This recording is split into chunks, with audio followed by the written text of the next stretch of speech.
capítulo 7, a vida de Isaac, né? Vamos dar prosseguimento aqui. Muito bem. Então nós vemos na passada, né? No livro de Gênesis, a primeira parte nós finalizamos, que era dos primórdios, ou seja, era das primeiras coisas. Os primeiros ser humano, o primeiro pecado, a primeira morte, o primeiro assassinato, tem todos os primeiros estão contidos no livro de Gênesis. Bem? E a segunda parte do livro que nós começamos a ver era dos patriarcas, que são os pais de Israel, os pais da nação de Israel, através de quem viria o Messias prometido, o Salvador, né? O descendente de Eva, né? O filho da mulher, lá de Gênesis 3,15, o qual esmagaria a cabeça da serpente. Muito bem, como nós falamos, lá em Gênesis, Caim e Abel, tem a descendência de Adão, e mesmo assim, Deus escolhe Noé, extermina o restante da humanidade e acha um remanescente fiel, alguém que busca ele, no caso, incutido dentro do ser humano. E mesmo assim, o pecado continua se prolongando, se disseminando dentro da humanidade. E Deus tinha a promessa de vir um Salvador, vir o filho da Eva, o filho da mulher, para esmagar a cabeça da serpente. E ele escolhe dentre os descendentes de Noé alguém chamado Abraão para dar prosseguimento. Nós falamos na aula passada, Gênesis capítulo. Abraão estava lá na terra de Ur dos Caldeus, onde hoje em dia é o atual Iraque. Deus chama ele, primeiro ele faz a primeira parte da viagem, leva toda a família de brinde, que não era o projeto de Deus. Seu pai Terá morre, o irmão Arã morre, e daí ele começa a descer sozinho com sua família própria, né? Ele, sua esposa Sarai e o sobrinho Ló de brinde. E daí começa a jornada dele que nós vimos, certo? Abraão tem a promessa de um filho, já em Gênesis 12, com 75 anos de idade, sua esposa Sarai por torno de 65. Aos 100 anos de idade, essa promessa é cumprida, nascendo Isaac. O que significa isso, né? Pois quando Deus reforçou a promessa para Abraão e Sara estava dentro da tenda, quando os anjos apareceram para Abraão, e ela deu risada daquilo, né? Ela sorriu, deu o próprio... Oi? Descrente, não acreditou, mas também não vou contar, vamos dar um lado para eles, né? Abraão com 99, ela com 89 mais ou menos. Sempre foi estéril, já menopausa, já estava a 3 km de distância. Não dá, né?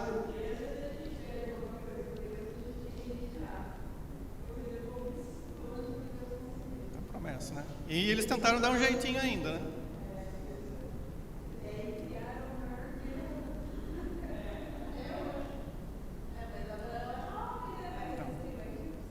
Então Ismael, mas daí é Miss Universo. Eles tentaram dar um jeitinho. Homem, homem, mulher, mulher, macaco, macaco, bicho, bicho. Vamos lá. Não justifica, né? Não justifica, que nem problema relacionamento. Porque a mulher não dá atenção, vai procurar lá fora. Vai procurar fora porque você é um sem vergonha, né? Não tem várias maneiras de resolver isso. A primeira dessa é orando, né? Primeira dessa é orando, depois você cai no que a Bíblia fala, né? Se a mulher é descrente, o marido é descrente, não consciente de viver. Mas eu não vou abrir aqui para esse assunto, porque eu não foco nessa aula e cai também na questão pastoral, né? Não dá margem para assunto que vai se prolongar. Vamos resolver esse aqui. Então, temos Isaac já iniciando debaixo dessa promessa, né? Ele nasce quando seu pai, Abraão, tem 100 anos de idade e sua mãe, Sara, tem cerca de 90, né? Seu nome significa sorriso por causa disso. Lá em Gênesis 18, quando Deus faz a promessa, a Sara ri, né? De descrença, não acredita. Fala, com tanta coisa ao contrário, não tem como, né? Dá certo. O que nós vemos na vida dele, não tem tanto registro acerca das suas ações, das suas aventuras na terra de Canaã, bem pouco comparado com o seu pai Abraão e com um dos seus filhos chamado Jacó. ok?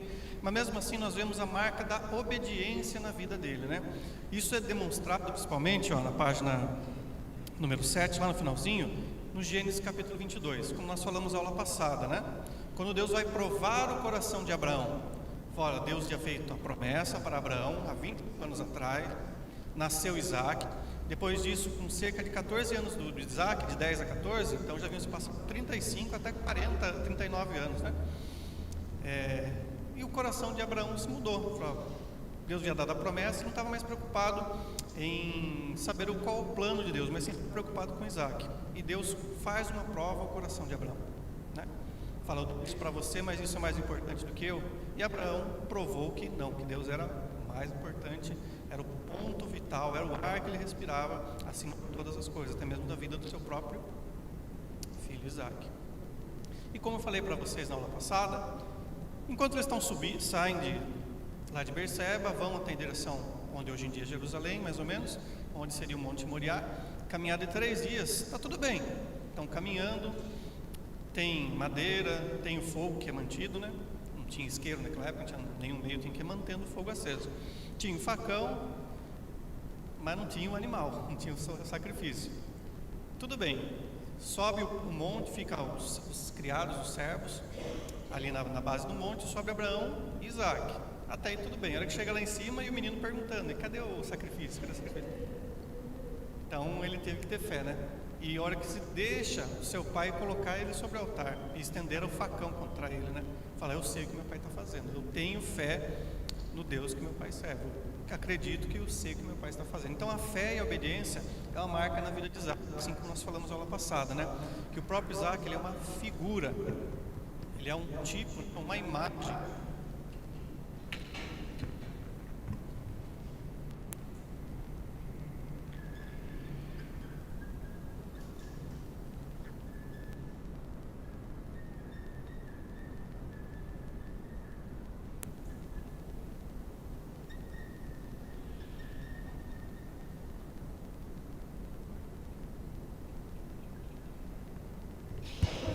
Então Isaac, ele remete, né, essa passagem da vida dele, a uma imagem de Jesus no Novo Testamento.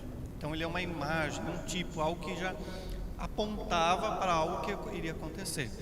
Você vê ele subindo um monte, né, a montanhazinha, carregando a madeira, obedecendo à vontade do seu pai, mesmo que ele tivesse que ser morto.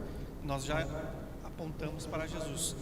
Saindo lá do palácio de Herodes, do julgamento, né, do Gabatá, diante do povo, o povo pediu para matá-lo, ele vai caminhando, carregando uma parte da cruz, um pedaço da madeira, indo para o local da sua morte.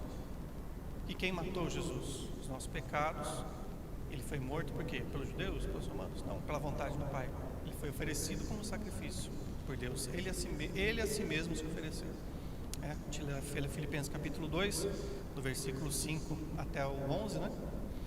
Nós entendemos isso. Vamos ler? Pode abrir Filipenses 2, 5 até o 11, por gentileza. Filipenses 2, versículo 5. Deu certo?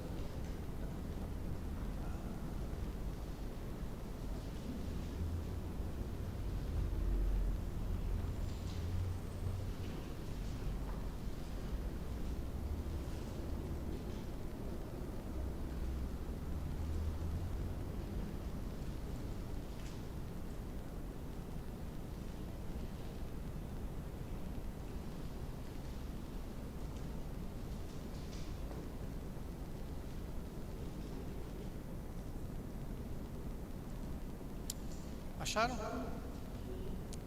Pode ler alguém para nós, por gentileza? Do 5 até o 11.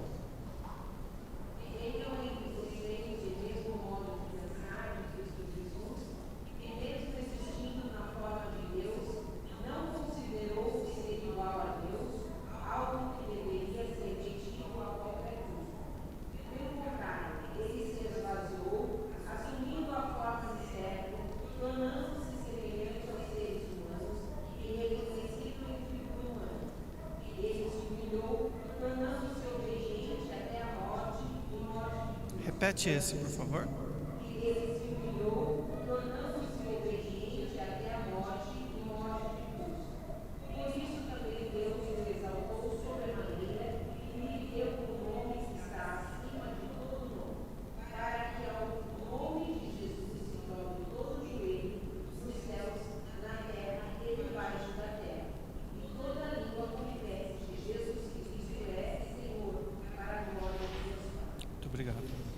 Então vocês viram? Ele obedeceu a morte de cruz. Então Isaac aponta para esse modelo de obediência do filho obedecendo à vontade do pai, mesmo que fosse necessário o sacrifício. Ok? Então algo que é marcado na vida do Isaac, a obediência. Muito bem. O seu casamento é marcado pela intervenção divina, né? Quando Isaac tem mais ou menos cerca de aproximadamente 30, 40 anos, seu pai Abraão decide que está na hora dele casar. Já deu a cota, né? Tá há muito tempo aqui em casa. Ele queria uma esposa para que Isaac tivesse filhos e cumprisse a promessa, né? Que do lombo, né, do ventre de Abraão, nascessem descendentes, filhos, dominasse a terra e tivesse um nome levando a promessa de Deus. Então ele manda buscar uma de suas parentes lá, né? Rebeca, lá na terra de Harã. Vocês lembram que na primeira parte da viagem de Abraão, saindo de Ur dos Caldeus, ele para em Harã, onde hoje em dia é a atual Síria, mais ou menos, e teve alguns familiares lá. Então ele manda o seu empregado Eliezer, ou Eliezer, dependendo da tradução, e buscar Rebeca para casar, uma mulher dos parentes para casar com Isaac. Ele encontra Rebeca, que também é fiel, tem aquela parte do encontro. O Eliezer, o escravo, chega com os camelos, ela está lá no poço pegando água, oferece solicitamente água para ele, para o animal. Assim, ele achou uma mulher e falou: opa, essa aqui é boa para casar com o filho de Abraão. Tem toda a história, ela prontamente aceita e vem em casa com Isaac. Muito bem. É prometido para Isaac e para Rebeca. Rebeca também era estéril, assim como Sara. É prometido para Isaac e para Rebeca o nascimento de filhos, assim como Abraão, para dar prosseguimento na promessa. E o nascimento dessas crianças é profetizado e declarado que seriam 2, e o mais velho serviria o mais novo, ou o maior serviria o menor, dependendo da versão, da tradução da sua Bíblia. Nascem as crianças, e depois nós vamos falar da vida dessas crianças no próximo, ok? E o Isaac e sua família começam a peregrinar na mesma região ali de Canaã, onde o seu pai peregrinou, até que Deus mostrasse, estabelecesse o seu reino, o seu povo ali. Que vai acontecer só depois, lá com Moisés e Josué. Tudo bem até aí? Sim? Então nós temos o resumo aí, ó. Essa primeira parte, né? Assim como Deus várias vezes falou com Abraão, reafirmando a promessa, lá nós vemos em Gênesis 12, Deus chama Abraão e faz a promessa: ter descendentes, dominar a terra, filhos, netos, bisnetos, reis que dominariam. Em Gênesis 15, Deus reforça essa promessa para Abraão, durante um sacrifício que Abraão está oferecendo, né? Depois, em Gênesis 17, Deus reforça de novo essa promessa. Nós vemos aqui que em Isaac também não é diferente. Deus falou com Abraão, falou com Isaac, e agora está reforçando essa promessa em Gênesis 26. Por que Deus faz isso? Porque a gente é frouxo. Na nossa caminhada, a gente vai esquecendo, não é verdade? Vai mudando o foco, vai perdendo as coisas. Era para fazer isso. Começa a fazer a limpeza na casa, olha, para lavar a cozinha. De repente você está lá no... O que era para fazer mesmo? Na vida espiritual não é muito diferente, né? Então Deus reforça essa promessa para nós, para nos estimular na caminhada, para reforçar o nosso foco, né? Para chamar nossa atenção e corrigir nossa caminhada. Então Deus reforça a promessa para Isaac. Fala: é isso que eu falei, tal, vão ser filhos, netos, dominarão a terra, abençoarão as nações, serão reis, príncipes, piriri, pororó, assim como eu havia prometido já para Abraão. Certo? Tranquilo até aí? Sim. Não. Muito bem. Já no final da vida, tem aqui também, durante a peregrinação, os problemas que ocorreram, né? Briga por causa de poço, d'água, briga por causa de terra, né? Aliança que ele faz com os filisteus, ok? Com o camarada chamado Abimeleque, ok? Com Isaac continua sendo começa a ser próspero naquela região, assim como seu pai Abraão era. E começa a haver inveja das pessoas ao redor. Um desses casos é um dos reis de uma das cidades da Filisteia, né, chamada Abimeleque. Ele faz uma aliança com ele, falando: vai cada um para o seu lado e está tudo certo. Fica abençoado aí para não ter briga entre nós. E só quando a gente vai falando de reis, nesse período,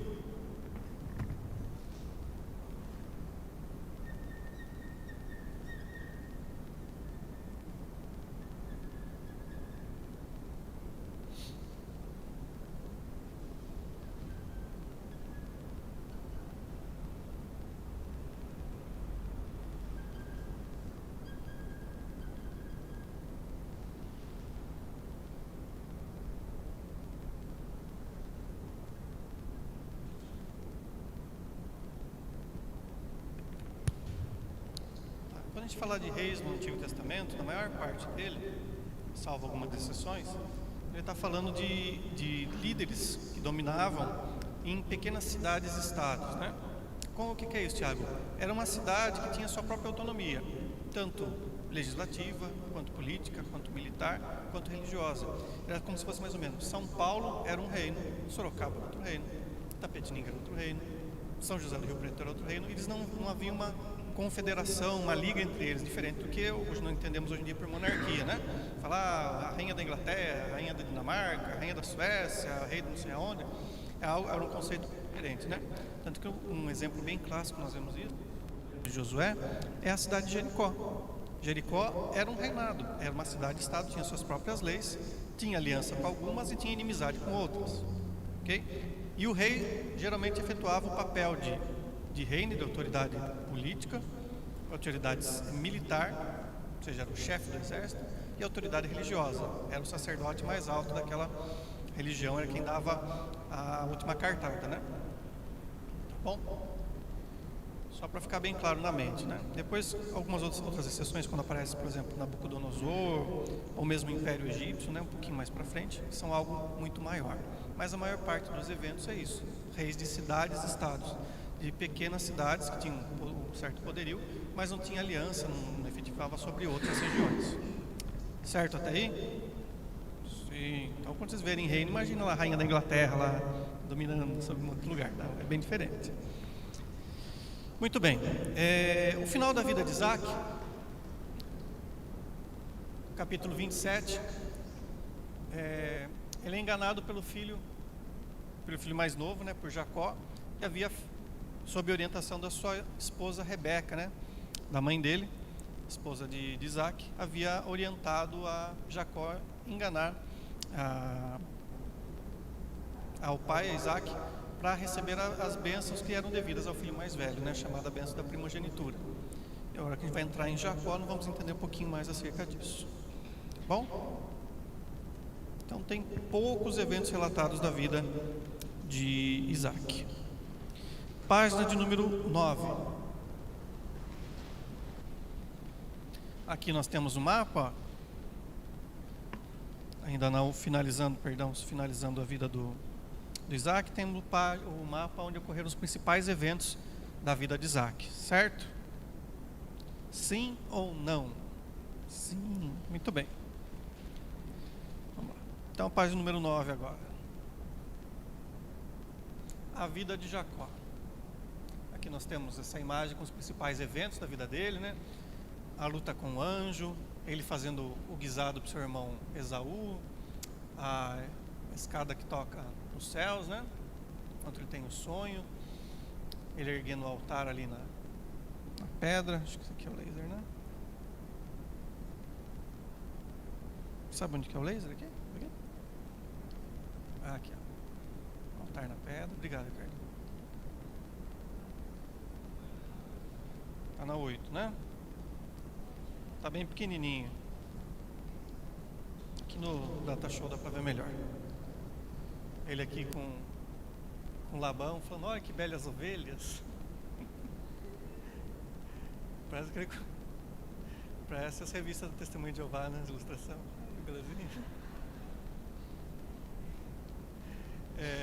Aqui a questão do salário dele, né? Com seu tio Labão. Aqui embaixo, deixa eu ver aqui, não consigo enxergar. No último aqui, ele já prestes a morrer idoso lá no Egito, abençoando aos seus 12 filhos e aos filhos de José. Então, nós temos essa montagem de várias imagens de eventos da vida de Jacó. Muito bem. Tem o mapa dos patriarcas novamente. E aqui, ó, na página 9, os principais pontos. Então Jacó, assim como seu pai Isaac, ele foi prometido para o seu pai, assim como a semelhança de Isaac, eu falei, ele com seu irmão Esaú. Eles eram irmãos gêmeos, nascem debaixo dessa promessa, o qual o filho mais velho iria servir ao filho mais novo. Esaú nasce primeiro, recebe esse nome por ser vermelho e peludo, enquanto Jacó recebe o nome de Jacó por estar agarrando no calcanhar do seu irmão. Ou seja, vem atrás falando, eu vou sair primeiro, tentando apostar a corrida dentro da barriga da mãe, do ventre, e nascem as crianças e começam a crescer. Muito bem, no Gênesis capítulo 25 nós temos o primeiro evento que destaca a vida dos dois, que é a questão da venda do direito de primogenitura. Que troço era este? Primogenitura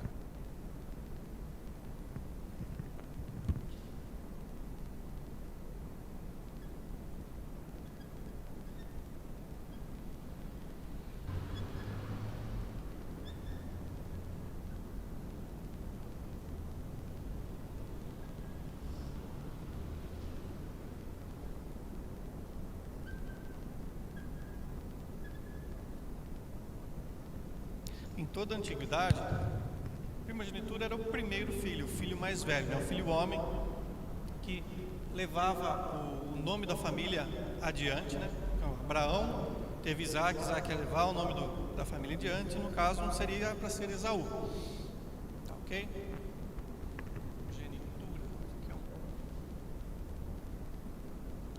Então ele recebia essa autoridade da família.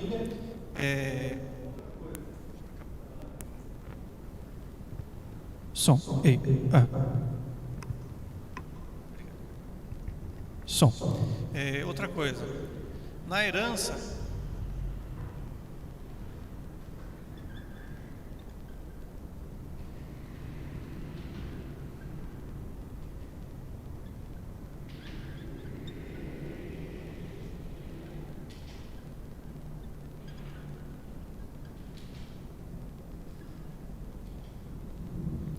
quando havia a partilha da herança do pai, ele recebia uma porção maior. Salvo, se eu não estiver enganado, no caso dos dois, por exemplo, se fossem dois, ele receberia 2/3, enquanto seu irmão receberia 1/3. Conforme vai aumentando o número de filhos homens, a progressão também vai aumentando, né? Vai diminuindo as porções, mas sempre tendo o mais velho tendo a maior parte. Ok?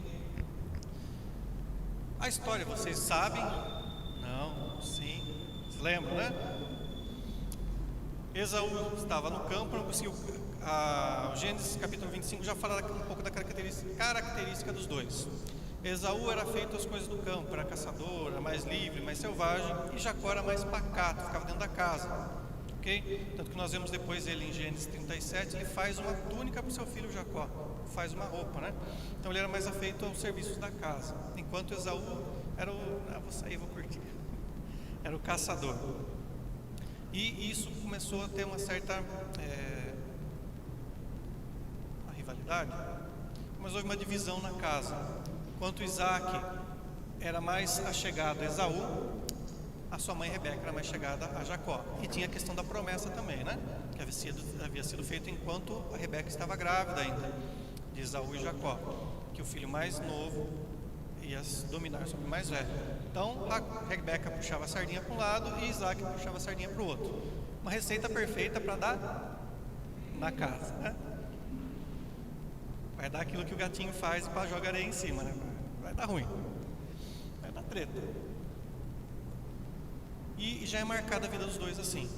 Quando já são adultos, um dia Esaú vem do campo sem conseguir caçar nada, sem pegar nenhum animal, estava morto de fome, estava morrendo de fome. E seu irmão Jacó estava preparando um guisado, né? Uma carne cozida com lentilhas.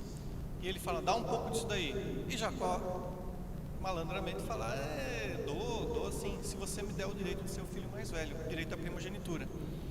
Esaú fala, do que adianta eu ser o filho mais velho, receber essas promessas, se eu estou perto de morrer, ou seja, capaz de eu morrer primeiro, antes do meu pai morrer, eu receber herança, o direito de dar prosseguimento na linhagem. Então fala, tá feito, tá combinado. já mostrando um certo desprezo, um certo desrespeito de Esaú pelos valores da família, o que culminaria mais para frente numa treta violenta, tá bom? Então Esaú vende o direito de ser filho mais velho para Jacó, falou, não, agora Jacó é o mais velho e Esaú é o mais novo. Para Esaú aquilo tanto faz quanto fazia naquele momento, né? Não tinha entendido muito bem como funcionavam as coisas, e Deus só de olho vendo, falou, fiz a promessa e vai acontecer.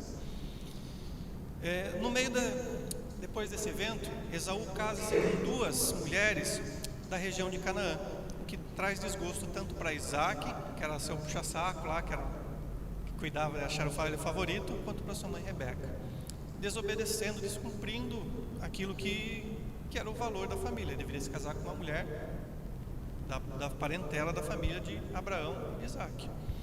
Muito bem.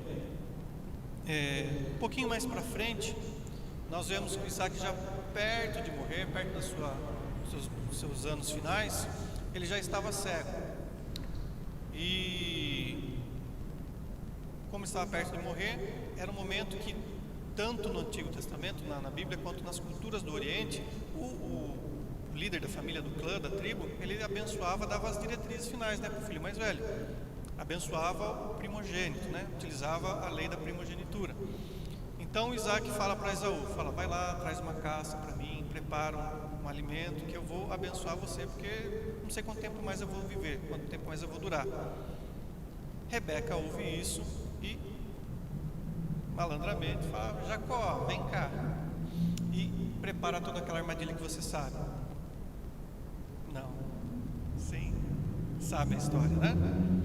Rebeca fala para Jacó, escutou a conversa de Isaac com Esaú, fala para Jacó, vai lá, pega a roupa do seu irmão, prepara a comida. E Jacó até retruca e fala, poxa, mas eu sou liso, não tenho pelo e meu irmão é peludo, como é que vai ser? Não, pega o pelo de um animal e coloca sobre o seu pescoço, sobre o seu braço, e vai, se apresenta, porque seu pai não está enxergando mais nada. Seja os dois e com Lu e vão lá enganar Isaac. E fazem isso. Se apresenta diante de Isaac com a comida. Isaac me indaga, pô, mas como você chegou rápido? Ele falou, não, Deus me abençoou. A Jacó colocou Deus no meio da mentira dele. Não, Deus abençoou e o animal estava aqui já prontinho. E fala, puxa, mas o cheiro é o cheiro de Esaú, mas essa voz está diferente. Fala, não, sou eu, pai, toca em mim. Isaac já cego, toca, peludo, deve ser Esaú mesmo. E daí abençoa a Jacó, dando todas as bênçãos do primogênito, né? Abençoando ele sobre a promessa de ter filhos, netos, reis que dominariam da sua descendência, sobre a prosperidade do seu gado, da sua terra, e abençoou. Terminou de abençoar, de repente chega Esaú com o animal e prepara a comida e vai lá para o seu pai Isaac. Isaac fala, não, já te abençoei, mas como se eu cheguei agora? Daí cai a ficha dos dois, da mentira. E Esaú ficou com um bico desse tamanho bico, tinha vontade de matar a Jacó. E Rebeca e Isaac ficam lá colocando panos quentes na bagunça que eles ajudaram a causar, e vendo que uma hora que Isaac morresse, Esaú iria matar Jacó e assassinar seu irmão, Rebeca pega e manda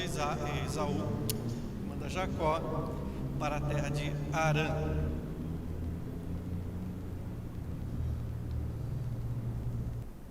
Hoje em dia atual Síria, né? Aonde foi a primeira parada de Abraão, quando ele saiu de Ur dos Caldeus, com sua família, onde morre Terá, onde morre Harã, um dos seus irmãos. Tá ok?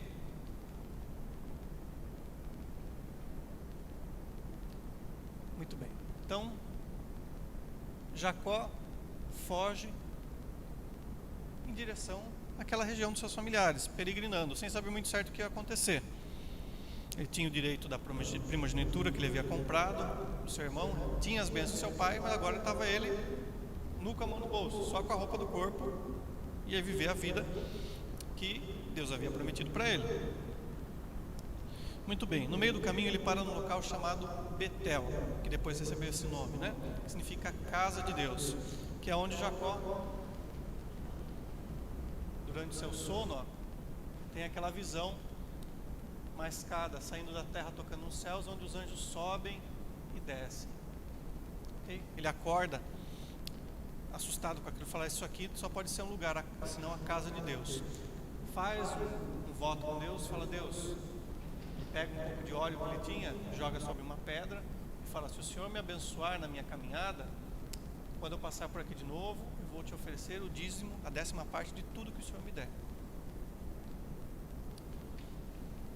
Bem, até aí ele continua a sua peregrinação, até quando ele chega lá na região de Harã, onde lá ele encontra, primeiramente encontra Raquel, num poço, pegando água, se apaixona por ela, descobre que ela é parente sua, filha de Labão, que era irmão da sua mãe Rebeca, e começa mais treta na vida de Jacó. Jacó descobre que se ele é bom de mentira, sua mãe Rebeca era boa, seu tio era muito melhor, mas muito melhor mesmo, dava de 10-0 neles. Você lembra a história? Jacó, apaixonado por Raquel, pede para casar com ela. Labão fala: beleza, você tem que trabalhar 7 anos para poder casar com ela. Detalhe, né? A gente vai lendo o corrido assim, não faz as contas, mas Jacó nessa época já tinha mais de 40 anos de idade, se não me engano cerca de 60, salvo se tiver engano. Então não era nenhum mocito, tiozinho já, tinha visto bastante Copa do Mundo já. O Jornal Nacional que assistia era o Sérgio Chapelin ainda com o Cid Moreira. Vocês deram risada, né? Vocês assistiram também?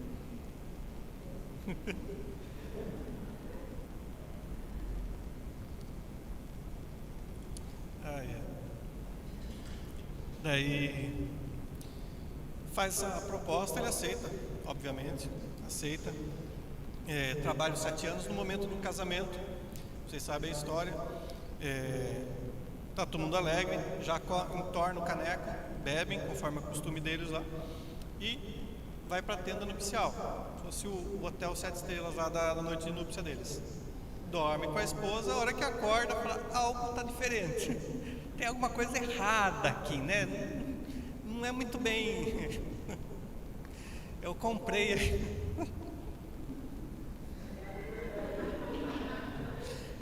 a Paula Oliveira da Shopee, chegou aqui a Ruth Ronce, né? Chegou a véia da praça. Não bem isso, né? A Bíblia fala que Raquel agradou Jacó por alguma coisa que o despertava, mas não fala que ele era feia, põe que ela era fraca de olhos. A gente não sabe se era a tradução do hebraico não deixa muito claro se era estrábica ou se era aquela pessoa meio sem graça. Às vezes fosse bonita,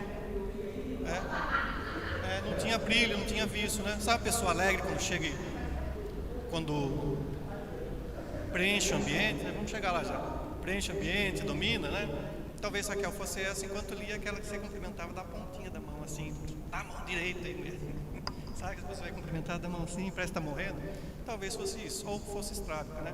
Ou seja, ela não tinha uma presença tão agradável, tão forte quanto sua irmã Raquel. Algo que havia chamado a atenção de Jacó, tá bom? A Bíblia não fala que ela era feia, não tem isso por quê.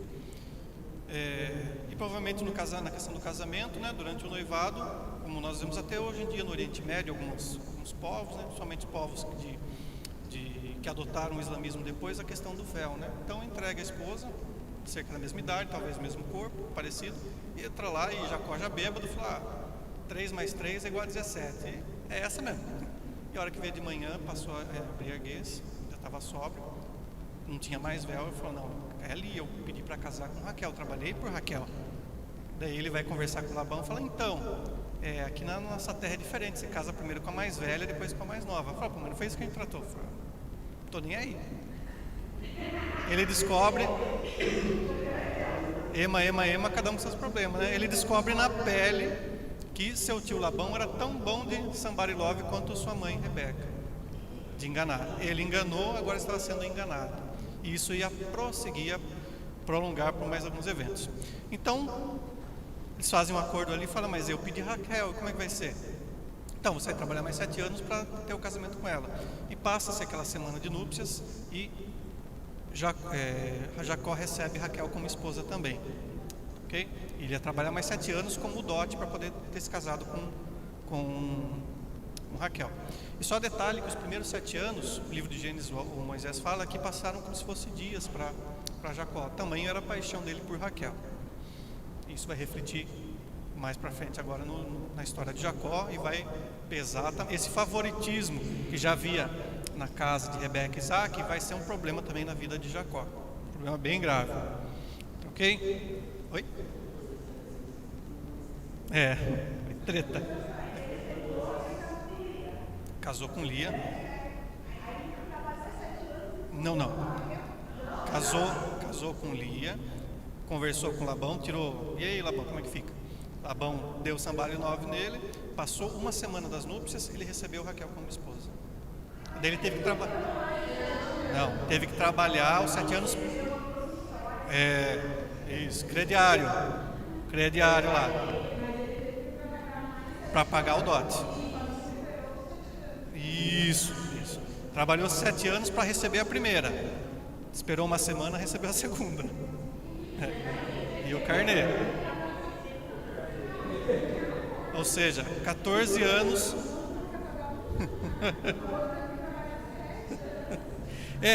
Eu também sou a favor que o homem tem que pagar a refeição para a mulher, né? Vocês concordam, né? Vocês sabem, né?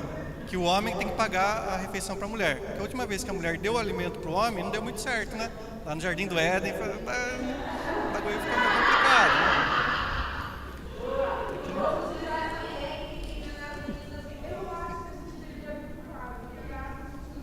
Não.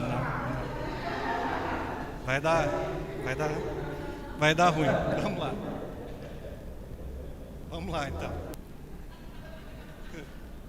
Então ele trabalhou 7 anos, recebeu a Raquel, recebeu a Lia, passou 7 dias, uma semana, recebeu a Raquel e teria que trabalhar mais 7 para pagar o dote da outra irmã.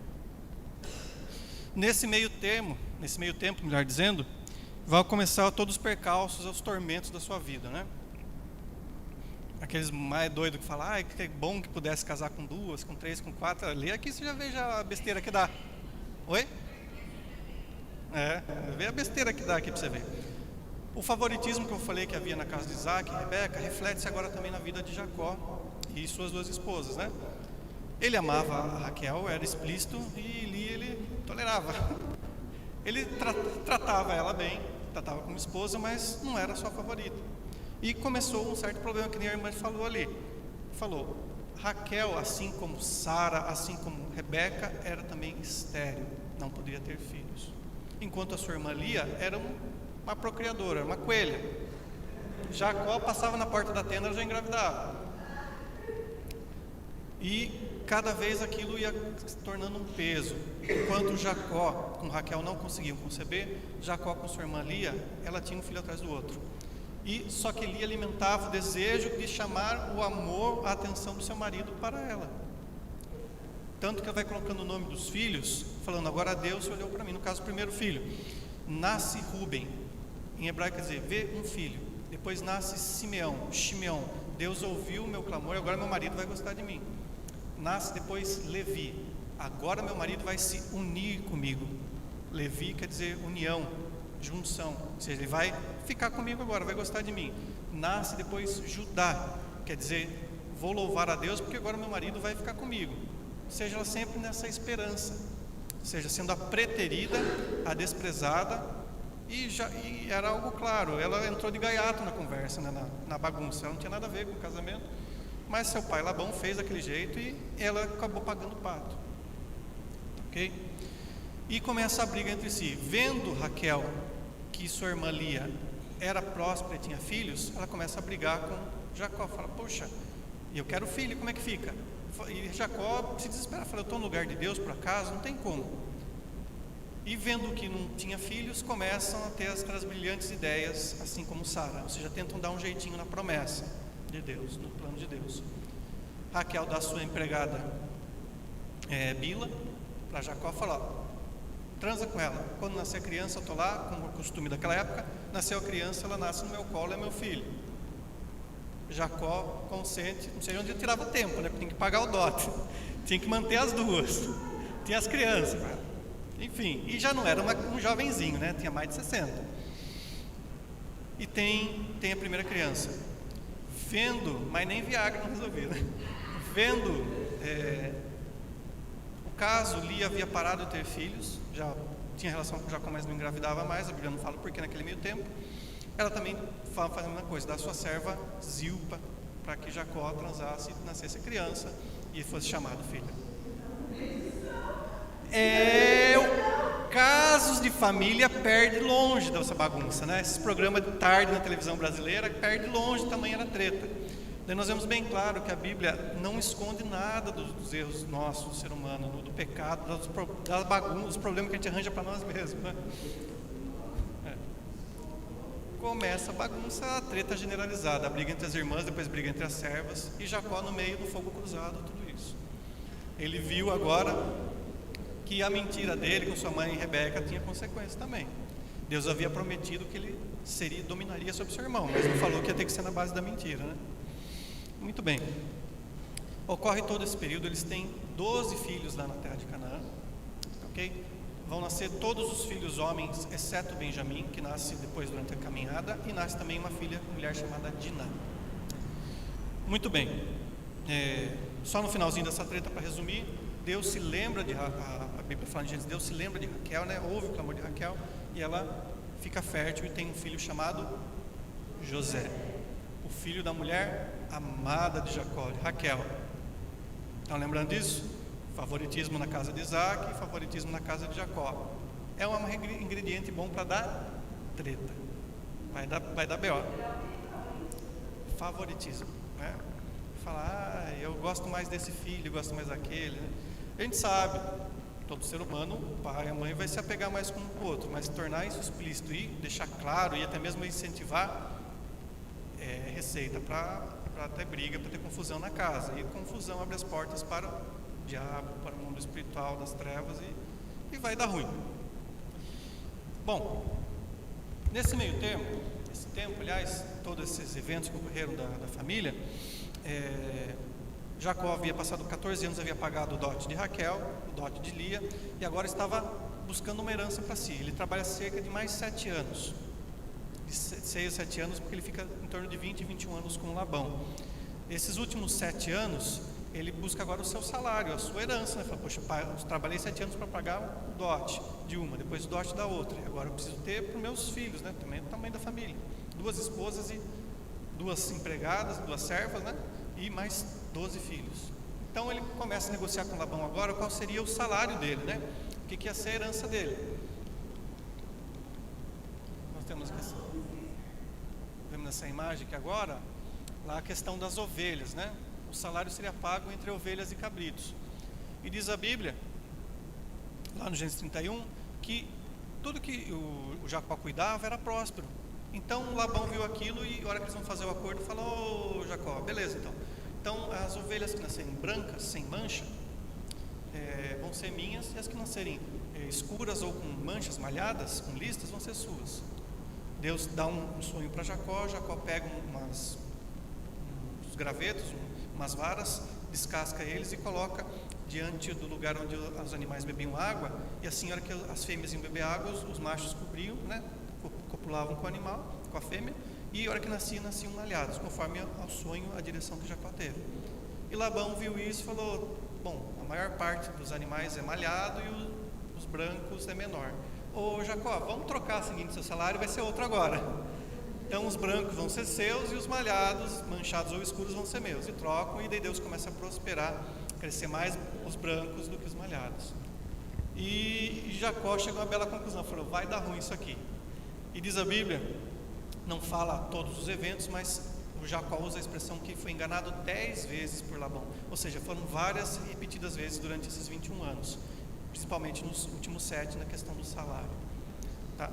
Então ele decide pegar todas as suas coisas e ir embora. Eu falei que o Labão era melhor enganado que ele. Não, a Bíblia não fala, né? Provavelmente ele não havia contado, né? Só fugir, só sair da terra, estou cansado, vim tentar uma nova vida, ou até mesmo contou, mas para o Labão não teria muito impacto, né? Não teria muito impacto, não mudaria muito. que é um costume que existe no Oriente Médio até hoje em dia. Recebeu para dentro de casa, é como se fosse filho, como se fosse irmão, não importa, né? Até tem um vídeo recente do camarada N.A.S. Daily, que é um jovem árabe de Israel ali, de Jerusalém, que ele fala isso, vai numa casa de um beduíno lá, e o cara recebe ele, não quer deixar embora, tamanha hospitalidade que havia na época. Muito bem, ele decide ir embora, junta toda a sua família, pega e pica a mula lá de Arã para retornar em direção à terra de Israel, à terra de Canaã. No meio da viagem, no meio da saída, Raquel pega os ídolos do lar, e o que a gente vai ver depois nos outros ídolos do lar. Vou colocar aqui, ídolos do lar.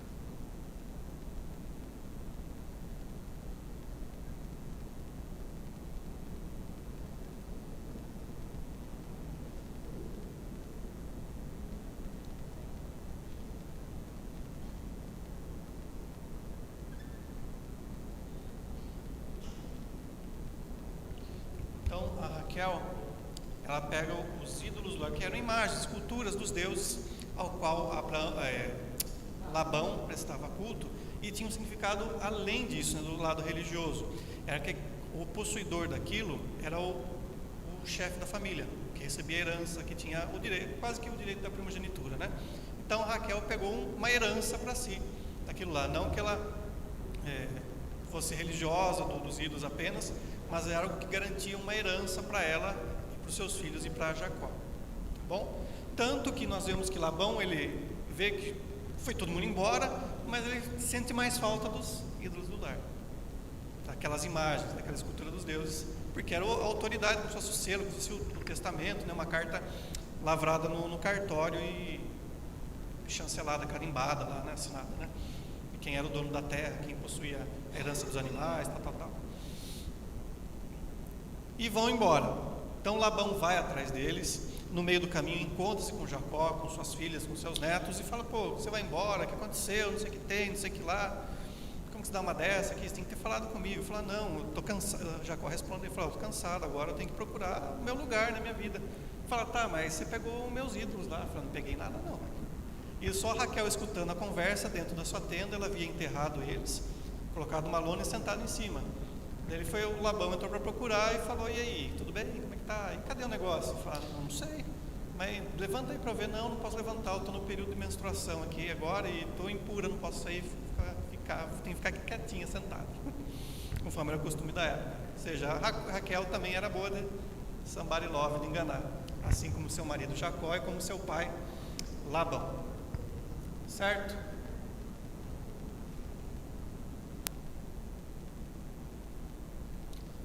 No meio desse retorno da terra de Arã, vou colocar de novo o mapa aqui para a gente ver. No meio do retorno aqui da região de Arã para Israel,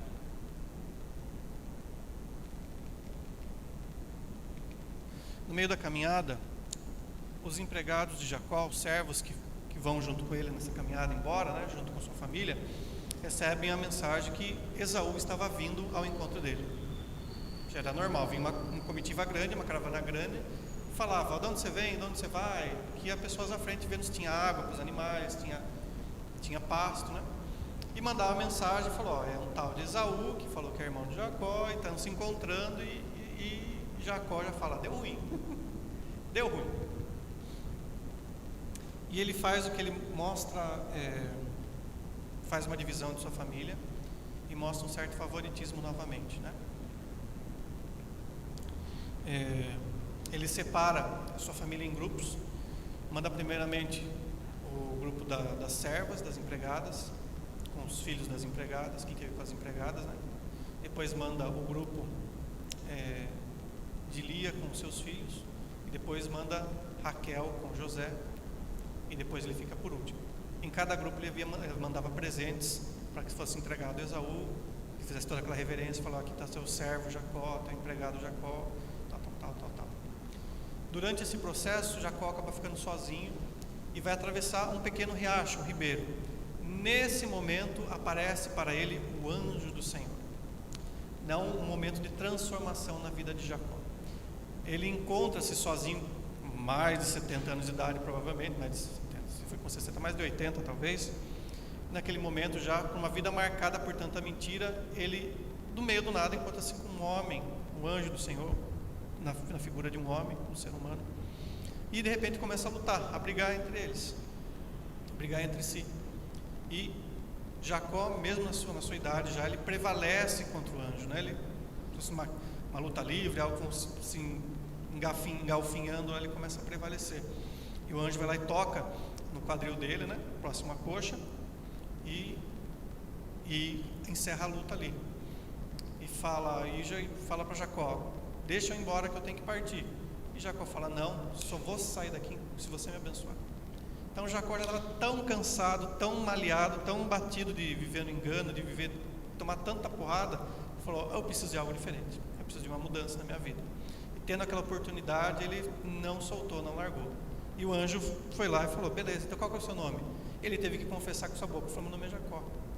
Que recebi esse nome de enganador, de alguém que puxa o calcanhar, que tenta tirar vantagem para chegar primeiro, não ganha pelos próprios méritos. Falou: a partir de agora você não vai ser mais Jacó, seu nome será Israel, que quer dizer príncipe de Deus, ou aquele que luta com Deus e prevalece. Ok?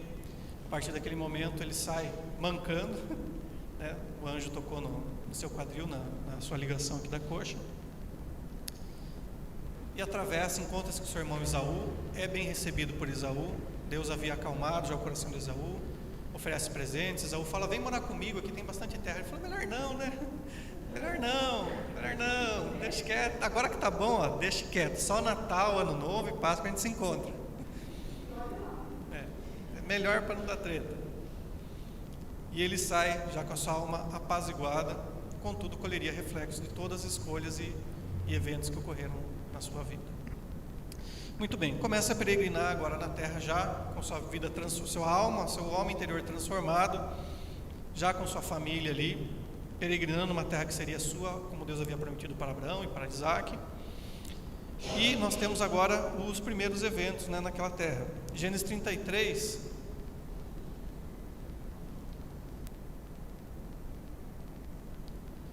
A filha mulher que Jacó tinha com Lia, ela chamou a atenção dos moradores da terra, né? Na verdade, um rapaz chamado Siquém, que era o mesmo nome da cidade que seu pai Hamor havia dado para aquela cidade. Oi? Na verdade era para manter a posteridade do nome, né? Falar: ó, a cidade do Tiago, então o filho é Tiago, e vai embora, para marcar a autoridade deles, né? Marcar essa autoridade, né? Que nem tem Carnópolis, Joanópolis. No caso, no nosso período é alguma homenagem, né? Naquilo é para marcar: essa terra aqui é minha, esse local aqui quem manda sou eu. Até que morri, depois vinha outro e tomava o lugar, já era, acabaram. Nós temos esse evento, né? O Siquém, que era filho do rei, chamado Hamor, ele achou Diná bonita, atraente para si, e em vez de pedir para casar com ela, foi lá, agarrou e a estuprou, violentou. Diná tentou colocar um pano quente, mas chegou, não tinha como. Imagine na situação emocional que ela chega em frangalhos, e depois na sua família, na sua casa, na sua tenda ali, né? Eles estavam acampados, né? Há detalhe, quando Jacó com sua família chega naquela região de Siquém, ele pede para morar naquele lugar, porque utilizar a água, o pasto, e há uma aliança entre Hamor e Jacó. Ocorre esse evento de Siquém com Diná, mas o rapaz diz que ele, mesmo assim, continuou gostando da Diná, e foi lá pedir em casamento, depois de ter feito a cagada, né? Fez a besteira, agora ele tenta consertar. Jacó fala: como é que, imagina a torta de climão que ficou lá, não dá, né? E Jacó esfriou a cabeça e falou: beleza, então tem que fazer um acordo, ó, nós servimos a Deus, temos uma aliança com Ele, e o símbolo dessa aliança é a circuncisão, pegar a pele que cobre o pênis e cortar aquele anelzinho. Então, o Siquém, que estava tão apaixonado por Diná, falou: vamos lá. Só que não é só você, Siquém, é você, seu pai, toda a corte real, é todo mundo da cidade. Ah, beleza. Estava apaixonado pela moça, queria casar, depois de ter feito a burrada, né, besteira. Concordam, fazem a circuncisão, não tinha anestesia, não tinha antibiótico, não tinha pomada para naquele dia, né? Operar a fimose na faca, cortar na faca, então deu infecção. E diz que no terceiro dia daquela infecção, estavam os homens tudo doido de febre lá, morrendo de dor. Simeão e Levi, 2 filhos de Jacó, o segundo e o terceiro filho, os filhos de Jacó com Lia, entram na cidade e matam todos à espada. Imagine o B.O. Eles têm que sair de lá correndo. Tem que sair de lá fugido, porque quem sobreviveu na cidade, ou os habitantes das cidades ao redor, iam ir para matar eles. Então já começa a consequência de toda essa atrapalhada da vida de Jacó, né? Ter mentido, depois foi enganado para casar com Lia, teve filhos que puxaram toda essa bagunça igual e causam essa desgraça sem tamanho, né? Muito bem, fogem de lá e começam a habitar agora em Betel. Quando chega em Betel, Jacó, a primeira coisa que ele faz é o sacrifício e pagar. Faz um altar com sacrifício e pagar aquele voto que ele havia feito, né? Oferecer a Deus a 10ª parte em sacrifício, o dízimo dos seus bens, da sua herança. Bom, no meio dessa caminhada, eles chegam em Betel, depois começam a peregrinar naquela região. Nesse meio tempo, nasce Benjamim. E no momento do parto, morre Raquel, a esposa amada, a esposa querida, a quem ele amava mais. E isso vai refletir depois na vida do seu filho José. No momento da morte, Benjamim está nascendo. Raquel, a Bíblia não fala por qual motivo, sei lá, pressão alta, eclâmpsia, sei lá o que for, acabou morrendo, falecendo. E pouquinho antes de morrer, ela deu o nome do filho de Benoni, que é filho da minha dor. As parteiras falaram, não, é filho do poder, filho da sua mão direita, da sua destra, daí Benjamim. Tá bom? No capítulo 35 morre Isaac, já bem velho, com mais de 140 anos de idade. Esaú e Jacó vão e enterram a ele. Okay? E depois disso, Esaú desce e fica habitando na região de Edom. Ele com sua família. Perdão, Esaú habita na região de Edom, depois do enterro de Isaac, da morte de Isaac no enterro. Isso aqui depois vai refletir, caso, nas histórias da nação de Israel, quando os edomitas, que eram parentes diretos de Israel, começam a atacar Israel, e Deus vai trazer castigo e punição para eles por causa disso. Eles não poderiam fazer isso com seus parentes. Ok? E a partir daí nós iniciamos a vida de José. A vida de José precisa explicar muito? Não, né? Você já sabe, né? Temos aqui, ó, ele com essa barbicha esquisita, com essa roupa típica das autoridades egípcias da época, ele caindo no fundo do poço, ele pensando aqui na vida, sabe, se comprar bicicleta ou se casa. Aqui o sonho dele, ó, os feixes, né, os molhos. Aqui a Potifenta, que é a esposa de Potifar, puxando ele, e fala, vem cá, meu lindo. Fala, não, sai fora.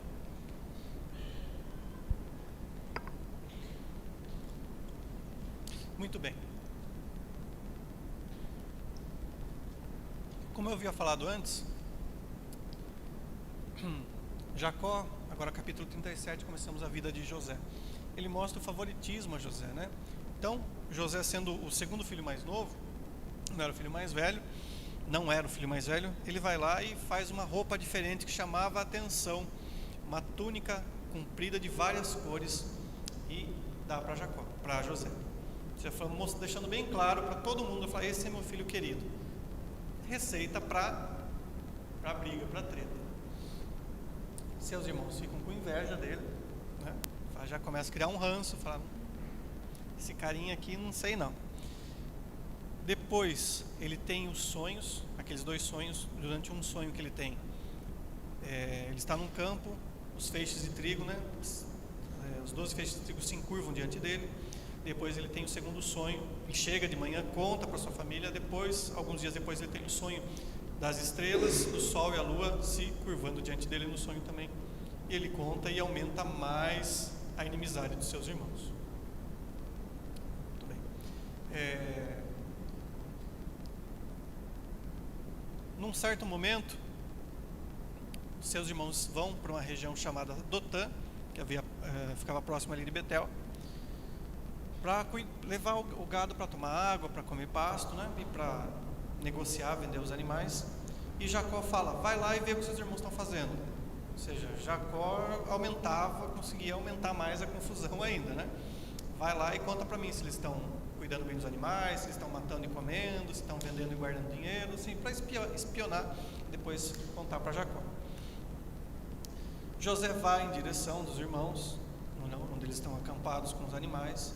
Quando chega lá, eles já estavam doidos da vida com ele. Falam: lá vem o sonhador. E queriam matar José. Eles pegam José, batem José. Havia no lugar um poço, uma cisterna sem água. Jogam José lá. Falam: não vamos matar ele agora, não, vamos ver o que a gente vai fazer. E deixam lá. Nesse meio tempo,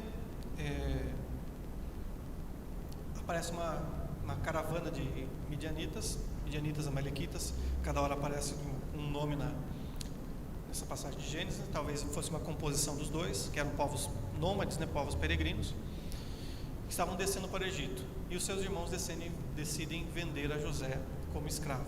Em vez de matar ele, deixar ele lá naquele poço morrendo, ou espancar ele até a morte, eles decidem vender ele como escravo. Ele é vendido, vai como escravo na caravana caravana para o Egito. Eles pegam aquela roupa de José, rasgam ela, pegam o sangue do animal e misturam, falam para Jacó, olha, um animal feroz veio e matou José. Jacó quase que morre, desfalece, pois era o seu filho com sua esposa amada, preferida, e ficou amargo a sua vida. Nós temos todo o desenrolar da vida de José no Egito. Você sabe, chega lá no Egito, é vendido pelo chefe da guarda chamado Potifar, comprado, melhor dizendo, pelo chefe da guarda chamado Potifar, vai trabalhar na casa de Potifar. Ele é próspero em tudo que ele faz na casa de Potifar. É como se fosse um mordomo, um administrador. Então ele cuidava da planta, cuidava dos animais, cuidava da limpeza da casa, da arrumação, e tudo que ele colocava a mão era próspero. E Potifar via isso e se alegrava. A esposa de Potifar via isso e também se alegrava mais ainda. Pois ele era jovem, tinha cerca de 17, 20 anos de idade. Você sabe a história, né? Ela fica doidona, quer a todo custo transar com José, e José não cede. Temos aqui um interlúdio, né, no meio da história, um fato sobre a vida de Judá, o quarto filho de Jacó, tá? Ele tinha 2 filhos, esses filhos morreram e não deixaram descendentes para ele, não deixaram netos. E uma das suas noras era chamada Tamar. E ele havia feito falou com Tamar, olha, agora que eu tiver outro filho, eu dou para você se casar com você e você ter netos e dê prosseguimento à minha linhagem, mas agora não posso fazer, despediu ela. Judá tem outro filho novamente, não dá esse filho em casamento e ela vai cobrar. Ela faz uma astúcia, um engano, se veste como prostituta, fica no meio da entrada da cidade. Judá vai, tem relação sexual com ela, deixa alguns pertences como forma de pagamento, depois ele voltaria e daria o dinheiro, e a hora que volta para dar o dinheiro, fala, cadê a prostituta? Fala, mas não tem prostituta aqui na cidade. Fala, tá, então eu fique com o meu cajado, com o meu anel, com minhas coisas lá, e paciência, né? Eu vim acertar. Então, olha como estava a cabeça deles, né? Eu vim acertar. Tá prostituindo, não, eu vim acertar. Vim pagar minha conta.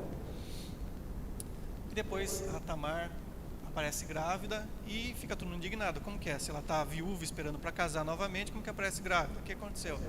E o próprio Judá vai tomar satisfação e ela fala, olha, o pai da criança é o dono desse cajado, desse anel, não sei o que tem. Daí o Judá fala, puxa, você é mais digna, mais honrada do que eu. Eu falhei, então... E assim continua a descendência de Judá, a qual chegaria a Davi, a qual chegaria a Jesus. Como eu falei, a Bíblia não esconde nem alisa o pecado de nenhum de nós.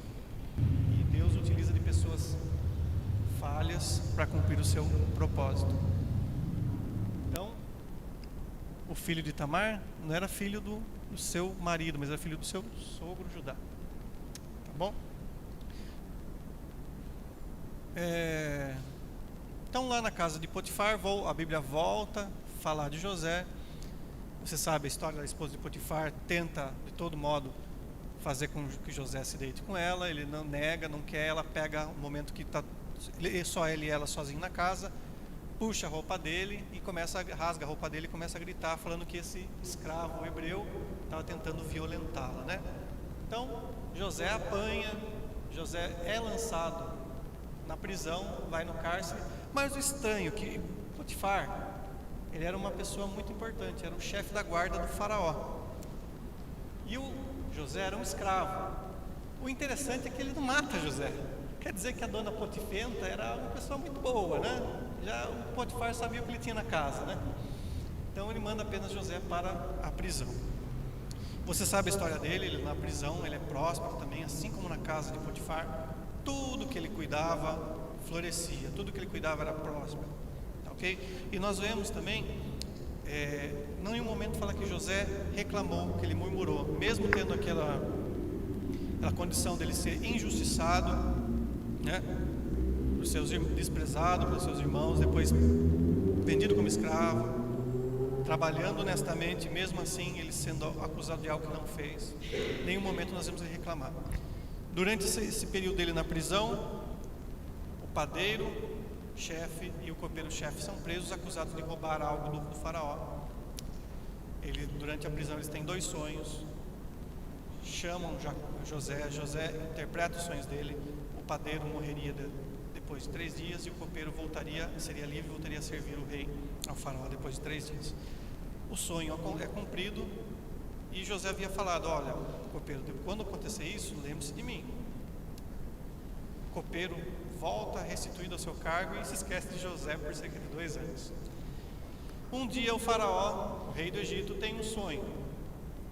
Ele vê 7 vacas gordas comendo à beira do rio Nilo, e de repente aparecem 7 vacas magras, feias, raquíticas, que vão e devoram as 7 vacas gordas. Depois 7 espigas, não fala qual cereal que é, estavam belas, formosas, e aparecem 7 espigas feias, raquíticas, e devoram elas. E fica tudo doido com o sonho, e manda-os procurar uma solução para o sonho, dentro da sua corte, lá dos seus adivinhos, dos seus sábios, dos seus sacerdotes, e ninguém tem uma explicação para aquilo. E o copeiro ouve aquela conversa e se lembra: olha, quando eu estava na prisão, tinha um rapaz hebreu que revela sonhos.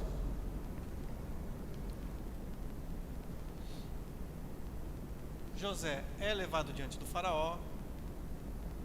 O faraó fala: você é o que revela sonhos? Fala: não, quem revela sonho é Deus, quem interpreta é Deus, eu vou buscar ele e vai dar o significado para mim. Interpreta os sonhos do faraó. Você lembra a história, né? As 7 vacas gordas e as 7 espigas bonitas representavam 7 anos de prosperidade, e as 7 vacas magras e as 7 espigas feias representavam 7 anos de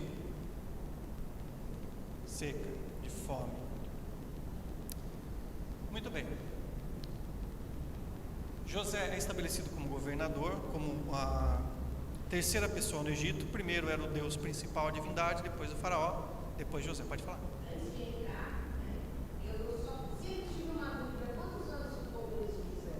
O José, ele fica preso cerca de 13 anos. 13 anos. Ele é 10 anos, uma média de 10, 11 anos, antes de conhecer o copeiro, depois 2 anos. Isso. Entre o período de escravidão, de servidão na casa de Potifar e o período do cárcere, cerca de 13 anos. Descontando esses 2 anos do copeiro, então, como escravo e como prisioneiro, 13. Porque a Bíblia fala que ele tinha idade de 30 anos, ele foi alçado, foi colocado como governador. Bom, se lá em Gênesis 37 ele tinha mais ou menos 17 anos, então cerca de 13 anos. Bom, todo esse período. E sem murmurar, sem reclamar de nada. É colocado como governador, como administrador, a pessoa, o ser humano com maior autoridade depois de Faraó no Egito. O próprio Faraó fala: olha, debaixo dessa autoridade você vai mandar as pessoas levantarem a mão direita, levantada, com a perna direita levantar, conforme você mandar. Assim vai acontecer. E ele deu a interpretação daquele sonho e deu um método para cuidar daquele período de seca. Ele falou: toda a produção desses 7 anos de abundância, construam-se celeiros e guarde-se a 5ª parte de toda a produção. Tanto a produção do rei, dos sacerdotes, dos moradores do reino, e fique aquilo para que tenham grãos nos dias de seca. Passam 7 anos de prosperidade e começam os 7 anos de fome, de seca, né? Então os irmãos de José estão lá com Jacó, próxima região de Betel, de Dotã, e Jacó fala: vamos descer no Egito comprar grãos, porque lá existem grãos. Já corria no mundo lá da época aquela informação. Eles descem lá, José faz uma artimanha, consegue prender os seus irmãos, um dos seus irmãos, no caso Rubem lá, fala: não, vocês são espiões, estão vindo de outro lugar e querem ver todo o meu reino aqui, do meu rei do faraó, e querem aprontar alguma coisa, querem invadir. Daí eles falam: não, de maneira nenhuma, nosso pai é velho, a gente mora em tal lugar, contam toda a história para José, como se ele não soubesse, né? Fala: não quero saber não, sua história é mentira, não quero papo não quero uma prova real. Qual que vai ser a prova? Então vai lá e traga esse tal de Benjamim, esse irmão mais novo aí. Eles falam: pelo amor de Deus, de jeito, de maneira nenhuma, se deve fazer isso, nosso pai já está morrendo aqui, agora ele vai morrer de vez. Jacó na sua mente imaginava que José já era morto, e agora o último filho que ele tinha com Raquel ia ser levado para o Egito. De jeito nenhum. Ele convence eles e fala: não, é assim que vai ser, senão o irmão de vocês vai ficar preso. Volta a parte dos irmãos, fica Rubem preso, depois eles voltam com Benjamim. José faz toda uma cena, né? Coloca eles para comer uma refeição conforme a ordem de nascimento. Simeão, obrigado. Obrigado. É muito nome, é muito filho. Obrigado. Coloca na ordem de nascimento, e daí o próprio José não se aguenta e se revela para os seus irmãos. Ok? E eles ficam: e agora? É José? Está vivo? E começa, daí ele se revela e tenta reconciliar com seus irmãos, manda trazer a Jacó e toda a sua família, apresenta para o faraó, seus familiares. O faraó abençoa eles e dá uma terra muito próxima ao rio Nilo, né? Na verdade a região de Várzea, onde o rio se espalha e ficava sempre água com minerais, ou seja, uma região muito próspera, e deixa a família de José morando naquele lugar, chamada terra de Gozen, né? Ou Goshen, tá? Jacó já estava perto de morrer e vai lá e abençoa os seus 12 filhos e abençoa os 2 filhos de José. Bom, Jacó morre, ele é embalsamado conforme o costume dos egípcios, e há um pranto por ele por cerca de 70 dias. José com seus irmãos sobem para a terra de Canaã, terra de Israel, e sepultam a Jacó na mesma caverna que Abraão havia comprado para enterrar Sara, na qual havia sido enterrado Isaac e Rebeca, e no qual estava enterrada quem? Lia. Agora Jacó é enterrado do lado de Lia. Falou: vai pagar a língua. E Lia obteve o que ela queria, né? Que seu esposo ficasse junto com ela, e somente assim ficou. Enquanto Raquel foi sepultada no meio da caminhada, no meio da terra de Canaã.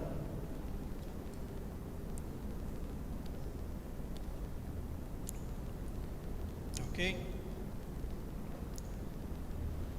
José volta para o Egito, voltam seus irmãos, que habitavam na terra de Gozen, e agora seus irmãos falam: nosso pai morreu, pronto, agora ele vai virar escravo, vai apanhar, e vão se apresentar diante de José e se humilhar. E José dá uma lição para nós até os dias de hoje, mostrando que ele era também uma figura, uma imagem de Jesus no Antigo Testamento. Ele fala para os seus irmãos: vocês tentaram o mal contra mim, porém o mal que vocês tentaram, Deus transformou em bênção. Por que eu iria castigar vocês, maltratar vocês? Vocês tentaram fazer algo, mas Deus transformou em bênção para que eu e nossa família e todo esse povo estivéssemos vivos nesses dias. E assim morreu José, o povo pranteou também um grande período, e um pouco antes de morrer ele deu uma ordem, falou: olha, eu vou morrer, mas assim quando vocês retornarem para a terra de Canaã, fala para os seus filhos, para os seus netos e para os seus sobrinhos netos, né? Vocês peguem os meus ossos e levem de volta para a terra da promessa e me sepultem lá. E com isso nós finalizamos o livro de Gênesis, tá bom? Vai ficar para a aula que vem o livro de Êxodo.